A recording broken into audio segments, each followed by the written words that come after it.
Hello friends, welcome to our YouTube channel. अगर आपने अभी तक चैनल को सब्सक्राइब नहीं किया है तो इसे सब्सक्राइब कर लें और बेल आइकन प्रेस कर दें ताकि आपको हमारे वीडियोस की अपडेट मिलती रहे। तो चलिए शुरू करते हैं इसी के साथ आज का अपना वीडियो। तो हमारा वीडियो है प्रीलिम्स बूस्टर न्यूज़ डिस्कशन यानी कि करंट अफेयर्स। और आज का हमारा जो टॉपिक्स है, सबसे पहला secret ballot, second Senkaku island, third है माउंट मेरापी ऑफ इंडोनेशिया और फोर्थ है हमारा बेदू नेविगेशन सिस्टम सैटेलाइट सिस्टम। तो चलिए शुरू करते हैं। आज का पहला टॉपिक हमारा सीक्रेट बैलेट। देखते हैं क्या इसमें। The supreme court has held in a judgement that a secrecy of ballot is the concern stone of free and fair election. तो सीक्रेट बैलेट कहा है सुप्रीम कोर्ट ने कि यही मेन स्टोन है हमारा, यानी कि एक मुख्य कहते हैं कि इम्पॉर्टेंट इलेक्शन है। किसी फ्री और फेयर इलेक्शन के लिए सबसे मुख्य बिंदु यही है। अभी है क्या secret ballot? What is it? The secret ballot also known as Australian ballot is a voting method in which a voter choice in an election or a referendum are anonymous। कहने का मतलब ये एक ऑस्ट्रेलियन इलेक्शन मेथड है जिसमें जो voter होता है अपना जो भी मत है जिसको भी देना चाहे, जो भी रिप्रेजेंटेटिव हो उसके मन का, जिसको वो एलिजिबल समझता हो अपने पॉइंट ऑफ व्यू से, तो उसको वोट देता है जिस मतलब अपने मर्जी से। नेक्स्ट है एम्स। क्या है इसके? तो द एम है, it is M for forestalling attempt to influence the voter by intimidation, blackmailing and potential vote buying. कहने का मतलब इसका जो मुख्य उद्देश्य है ये ऐसा है कि जो वोटर इन्फ्लुएंस होते हैं, किसी भी इंटिमिडेशन लेके कोई ब्लैकमेलिंग कर रहा हो या किसी तरीके की धमकी या कोई कुछ कर रहा हो, तो उससे बचाने में ये काम आता है। सिग्निफिकेंस क्या है? The system is one mean of achieving the goal of political privacy। तो इसका सिग्निफिकेंस सबसे बड़ा ये है कि पॉलिटिकल प्राइवेसी अचीव करना है। इसका सबसे बड़ा मुख्य जो फ़ायदा है वो यही है। चलिए बढ़ते हैं अगले स्लाइड की तरफ। नेक्स्ट है हमारा what did the supreme court rule. तो सुप्रीम कोर्ट इसमें क्या कहा है? The principle of secrecy of ballets is an important postulate of constitutional democracy, the court said. तो कोर्ट ने कहा है कि जो ये बैलेट है, जो प्रिंसिपल ऑफ सीक्रेसी यानी कि जो सीक्रेसी बनाए रखना है, तो यही इम्पॉर्टेंट पोस्टुलेट है किसी भी कॉन्स्टिट्यूशनल डेमोक्रेसी के, यही मुख्य बिंदु है किसी भी संवैधानिक राजतंत्र के, ऐसा कोर्ट ने कहा है। नेक्स्ट है justice Khanna who wrote the judgement referred to section 94 of the Representation of People Act, which upholds the privilege of the voter to maintain confidentiality about her choice of vote। तो justice Khanna ने अपने judgement में कहा है कि section 94 को point out करते हुए कि जो रिप्रेजेंटेशन ऑफ पीपल एक्ट में दिया हुआ है कि ये अपहोल्ड करता है, ये हमें उसको ज़िंदा रखने में मदद करता है जिससे किसी वोटर की कॉन्फिडेंशियलिटी मतलब उसकी गोपनीयता बनाए रखने में यह मदद करता है। नेक्स्ट है it is the policy of the law to protect the right of voters to the secrecy of the ballot. तो ये पॉलिसी है, ये लॉ की पॉलिसी में हमें मौजूद है कि जो भी वोटर का राइट है, जो भी अधिकार है मतदाताओं का, उसको गोपनीय बनाने में रखने में लॉ का एक तरीके से ऑब्लिगेशन है। नेक्स्ट है even a remote or a distinct possibility that a voter can be forced to disclose for whom she has voted would act as a positive constraint and check on the freedom to exercise the franchisee। कहने का मतलब होता है कि कोई remote area में या कोई डिस्टिंक्ट पॉसिबिलिटी हो सकती है कि कुछ ऐसा हो जाए जहाँ वोटर को ज़बरदस्ती ये बताने पे मजबूर किया जाए कि उसने किसको वोट दिया है, तो एक पॉजिटिव कंस्ट्रेंट यानी कि एक रुकावट हो सकता है। एंड इसको चेक करना, freedom to exercise of franchise में भी दिक्कत आ सकती हैं। तो इस टॉपिक में इतना था। चलिए बढ़ते हैं अगले टॉपिक की तरफ। नेक्स्ट हमारा सेनकाकू आइलैंड।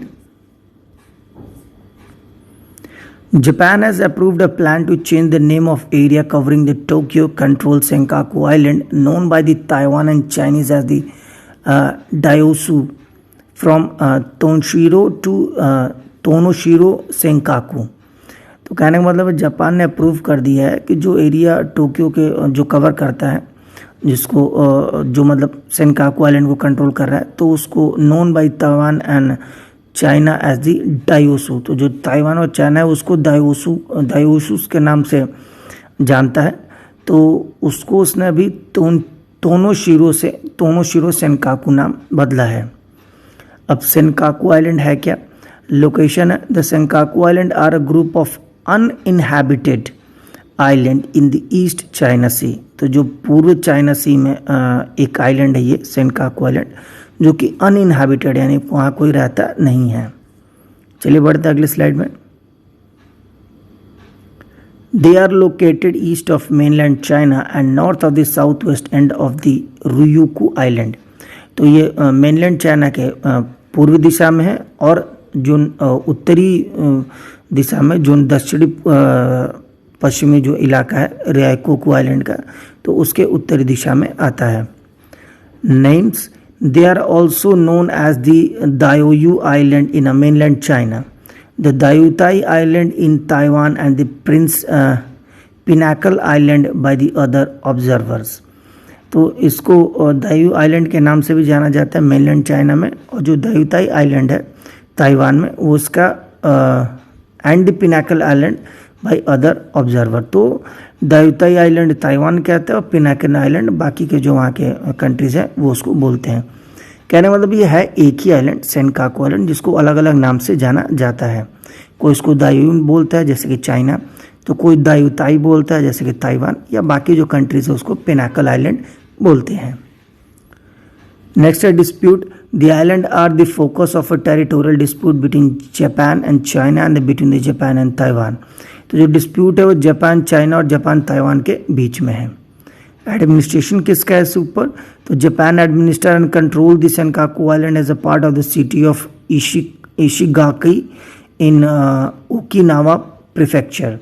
तो इसका जो एडमिनिस्ट्रेशन है आइलैंड का वो जापान करता है, और जो उसका इशिगाकी ओकिनावा जो पार्ट है वो इसके अंदर आता है। तो चलिए बढ़ते हैं नेक्स्ट टॉपिक की तरफ। नेक्स्ट हमारा माउंट मेरापी ऑफ इंडोनेशिया, देखते हैं क्या है इसमें। Mount Merapi, an active volcano in Indonesia, erupted twice on 21st century June 2020। एक माउंट मेरोपी है जिसको जो एक्टिव वोल्केनो यानी कि उसमें वोल्केनो भी जिंदा है, ये इंडोनेशिया में माउंटेन है, जो कि हाल ही में 21 जून को 2020 में 2 बार फट चुका है। अब ये है क्या, मेरापी माउंट ऑफ फायर, मतलब इसका मीनिंग होता है is the most active of इंडोनेशियाज 130 volcanoes. तो इंडोनेशिया में लगभग 130 एक्टिव वोल्केनो है, जिनमें से एक मेरापी भी है। It rises to 2911 metre and has steep slope with a dense vegetation on its lower side. तो जो इसकी हाइट है लगभग 2911 मीटर है। स्टीप जो स्लोप है इसके वो काफ़ी स्टीप है, और उस पर जो निचले हिस्से पे काफ़ी ज़्यादा घना जंगल है।